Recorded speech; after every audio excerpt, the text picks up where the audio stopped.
ہے اور کلام بھی انتہائی مزین ہو جاتا ہے۔ تو اللہ تعالیٰ نے قرآن کریم کے اندر بعض جگہوں میں مکڑی کی مثالیں دی ہیں، بعض جگہ میں مچھروں کی مثالیں دی ہیں۔ تو کچھ لوگ قرآن پر شبہ کر کے یہ کہتے تھے کہ اگر یہ اللہ کا کلام ہے تو اس میں مچھر اور مکڑی اور چھوٹی چھوٹی چیزوں کی مثالوں کا کیا معنی، اس سے مطلب کیا ہے؟ تو اللہ تعالیٰ اس کا جواب دیتے ہیں کہ اس سے مطلب امتحان لینا ہے۔ ہم دیکھتے ہیں، معلوم تو ہمیں ہے، لیکن دنیا کو ہم دکھا رہے ہیں کہ وہ کون سا بدبخت اور وہ کون سا بد زبان آدمی ہے جو میری مثال پر انگلی اٹھاتا ہے اور وہ فرمان برداری سے نکل کر نافرمانی میں چلا جاتا ہے، اور کون سا وہ تابعدار بندہ ہے جو میری امثال کو تسلیم کر کے اس پر ایمان لاتے ہیں اور وہ ہمارے فرمان برداروں میں شامل ہو جاتا ہے۔ تو ان مثالوں کا مقصد لوگوں کو سمجھانے کے ساتھ ساتھ لوگوں کو آزمانا بھی ہے۔ اس لیے اللہ فرماتے ہیں ان اللہ، یقیناً اللہ تعالی،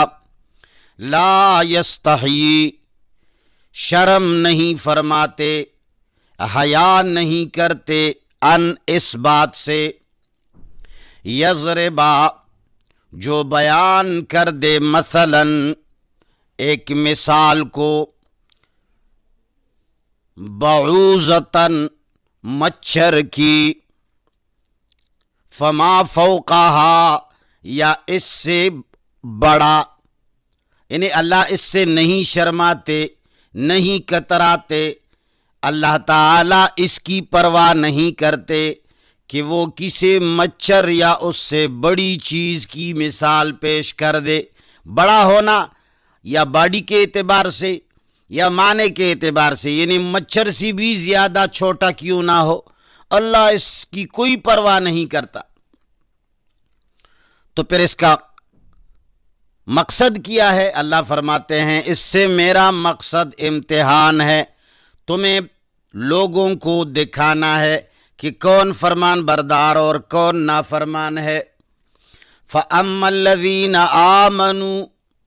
پس وہ لوگ جو ایمان لائے، جو رب سے شرماتے ہیں،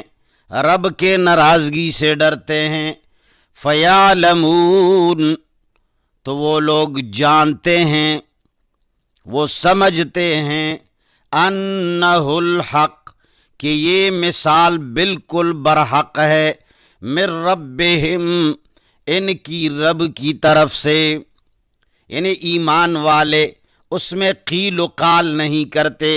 ایمان والے اس میں فضول گفتگو نہیں کرتے، بلکہ وہ جانتے ہیں انہ الحق من ربہم، کہ یہ مثال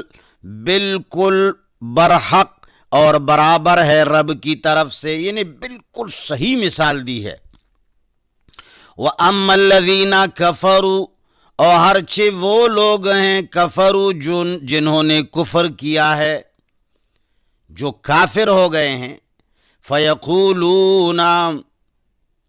تو وہ لوگ کہہ دیتے ہیں، ماذا اراد اللہ،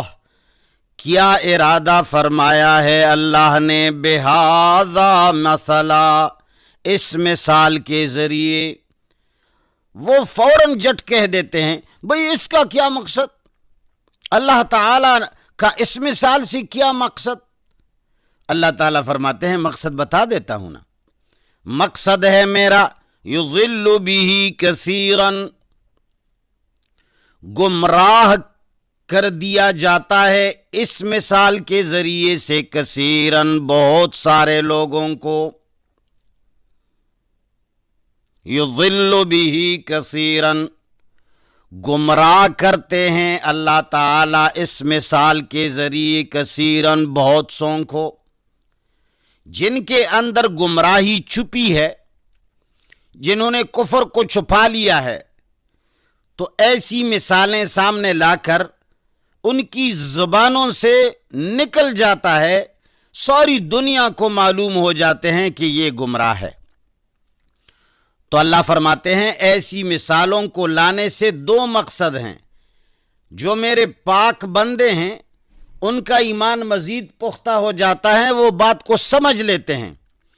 اور جنہوں نے کفر کو چھپایا ہے ان کی زبانوں سے ایسی باتیں نکل جاتی ہیں کہ جس کی وجہ سے ساری دنیا کے سامنے وہ ننگے ہو جاتے ہیں. یضل بہ، گمراہ کرتا ہے اس مثال کے ذریعے کثیرن بہت سوں کو، ویہدی بہ، اور راستہ دکھاتا ہے اس مثال کے ذریعے سے کثیرن بہت سوں کو. اللہ فرماتے ہیں کہ اگر کوئی یہ شبہ کرے کہ یہ تو اللہ ان کو گمراہ کرتا ہے، اللہ فرماتے ہیں وَمَا يُضِلُّ بِهِ، اور گمراہ نہیں کرتا ان مثالوں کے ذریعے اِلَّا